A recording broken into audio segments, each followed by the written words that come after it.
Bom dia, pessoal, aqui é o André da Avance. Seguimos para o nosso 6º dia da Maratona 33, Comunicação para Fisioterapeutas. Falamos aqui de Brasília, 11 graus, um frio. Hoje foi o 10º dia que eu fiz exercícios e meditação antes do sol nascer. Essas coisas que tiram a gente da zona de conforto nos fazem crescer, são combustíveis para a nossa melhora. Olha só o que eu falei, são combustíveis para a nossa melhora. Acho que todo mundo, de certa forma, conseguiu associar essa figura de linguagem, essa analogia, com algo que acelera, que potencializa. O que eu quero falar hoje é o poder das analogias. Nós, como fisioterapeutas, não tratamos só com postura, só com movimentos, ou que seja com terapia manual, recursos terapêuticos. Nós também usamos demais componentes educacionais, também tratamos com palavras. E um dos principais recursos, principais ferramentas da comunicação verbal são analogias, metáforas. Elas funcionam muito bem para traduzir algo complexo, algo técnico, em algo simples e compreensível. Tá? Seres humanos, eles sempre procuram por associações com algo comum. Então, eu particularmente sempre uso analogias buscando também entender o universo dos pacientes, algo que eles já têm como comum para associar com etapas de recuperação, associar com algum exercício. Por exemplo, esse exercício é como se fosse um elevador, o seu tratamento é como fechar uma ferida. Então, você vai associando coisas comuns da reabilitação com analogia, isso dá muito certo. Tá? Amanhã eu vou falar sobre perguntas, mas saiba que perguntas e analogias elas funcionam muito bem para você direcionar um componente educacional para algo que seja mais voltado para o que o seu paciente precisa, para o que faz sentido para ele.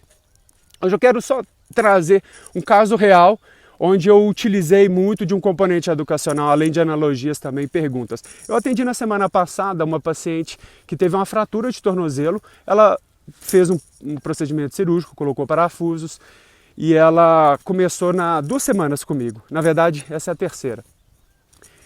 O fato é que em 2 semanas eu fiz 2 atendimentos por semana com ela, utilizei muito hands-on, fiz drenagem, utilizei exercícios. Assim, ela quis acelerar essa recuperação dela e logo depois dessas 2 semanas eu falei, está na hora de você dar os seus próprios passos. Vamos nos encontrar uma vez por semana. E aí expliquei para ela como é que seria o tratamento, o que dependia dela, mas o fato é que ela voltou em 7 dias e eu percebi que ela não tinha melhorado tanto, ela não tinha seguido. O meu ímpeto foi de falar para ela, olha, não tem como, né, você não fez. Só que eu falei assim, vou fazer diferente. E eu quis trazer associações, eu queria entender um pouco por que ela não fez. E existe um princípio da coerência, de um princípio de gatilho mental, que as pessoas costumam ser coerentes com a forma com que elas eram antes. E eu entendi que ela nunca tinha feito atividade física, então eu não podia associar com alguma coisa positiva a esse respeito. Ela, da mesma forma, ela nunca tinha tido essa lesão antes, então ela nunca tinha feito fisioterapia para saber que precisava que ela fizesse. E da mesma forma, ela assim estava um pouco sem motivação. O ponto que eu tinha percebido que ela dava muito valor à família, às filhas dela, ela gostava de cozinhar, e aí eu busquei fazer algumas perguntas para entender esse universo dela e falei o seguinte, olha só fulana, você fazia aniversário para suas filhas? Ela falou assim, sim, vou virar aqui para voltar, estou na rua da minha casa, é uma rua sem saída. Você fazia aniversário para suas filhas? Ela falou assim, fazia. Era você que fazia o bolo de aniversário da sua filha? Ela, dependia só dela. Então, eu fui aos poucos trazendo perguntas para que ela entendesse o ponto que eu queria chegar e algo que fizesse sentido para ela. Eu disse, bom, para fazer um bolo você precisa de alguns ingredientes, depende de você dedicar o seu tempo. E, bom, você fazia para suas filhas porque é uma coisa que você dá muito sentido. O que eu quero, que faz muito sentido para você, o que eu quero trazer aqui para você é que a sua recuperação é como um bolo de aniversário. Olha só a analogia que eu fiz. Os ingredientes são os exercícios e ninguém pode fazer esse bolo por você, depende só de você. E eu disse que alguns ingredientes são fundamentais e outros são o glacê do bolo ou a cereja do bolo. Eu disse isso porque ela estava ainda muito ligada à questão da massagem, que de fato é gostosa, boa, mas não é o que vai mudar a condição dela. Afinal, ela ainda estava com inchaço, estava com o tornozelo preso e ela ainda estava muito ligada à ideia de que o parafuso que estava fazendo o tornozelo inchar. E eu mostrei para ela que quando ela fazia os ingredientes principais, o tornozelo ganhava mobilidade e isso com o tempo iria fazer com que ele desinchasse e que ela tivesse vida normal. E eu também percebi que ela estava muito ligada à questão de que... Nossa, me fugiu aqui a memória.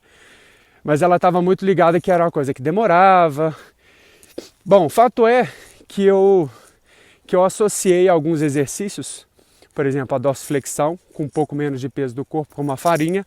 Quando ela fazia isso, ela já podia acrescentar o fermento, que era flexão plantar, era panturrilha, fortalecimento na posição alongada. E mostrei para ela que o tornozelo ainda estava preso quando ela fazia a dorsiflexão com o peso do corpo, né? E aí não era o momento ainda de colocar a manteiga. E aí o outro ingrediente era leite e ovos. Falamos assim que era caminhar de frente e caminhar de costas. Eu lembrei o que eu queria falar com vocês. É que pelo fato de não estar doendo, não ser alguma coisa urgente, ela já estava dirigindo, subindo a escada, ela também foi outro ponto que fez com que ela não seguisse durante a semana. Mas o fato é que quando ela fazia esses exercícios, o tornozelo ficava bom, ela caminhava sem mancar. Então ela associou que esses exercícios conseguiriam melhorar, ela associou que eu não tinha colocado a mão e ela fez tudo sozinha. E eu também tirei aquele foco que ela estava da massagem, eu falei que aquilo era só a cereja do bolo. Ela tirou também o foco entre gelo e calor. Eu falei que aquilo era o glacê, podia estar no bolo, mas não era o essencial. A gente podia cantar parabéns aí, que seria o final da recuperação dela, uma vez ela tendo feito aquela estrutura do bolo, que era o principal. Dito tudo isso, eu mostro para vocês, na realidade, o poder das analogias. Usem a sua criatividade, utilizem o que é válido e relevante para os seus pacientes. Alguns colegas perguntaram como que eu faço para uma pessoa com baixa escolaridade entender a minha comunicação. Façam isso. Todo mundo pode associar com algo que é comum a eles. Combustível, ferida no dedo, bolo de aniversário, ingredientes principais, etapas de tratamento, elevador. Use e abuse do que você achar necessário. Mas, por favor, não fale em forma técnica, tá bom? Amanhã nós vamos falar sobre perguntas. Fiquem ligados. Interajam aqui no grupo também no canal. Um abraço. Frio.